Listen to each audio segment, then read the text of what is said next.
రోజు వీడియోలో నేను మీకు చాలా సింపుల్గా చాలా టేస్టీగా చేపల ఇగురు చేసి చూపించబోతున్నాను.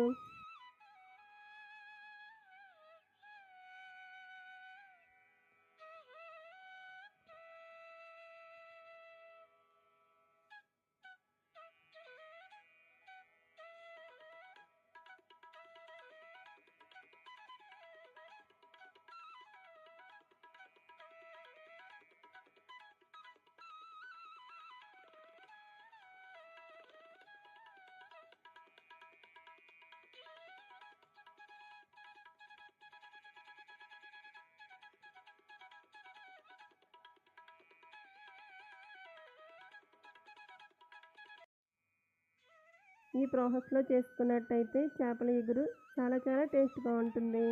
సో ఫ్రెండ్స్, ఈ వీడియో నచ్చితే లైక్ చేయండి, అలాగే మీ ఫ్రెండ్స్ అండ్ రిలేటివ్స్కు షేర్ చేయండి. Thank you for watching video friends.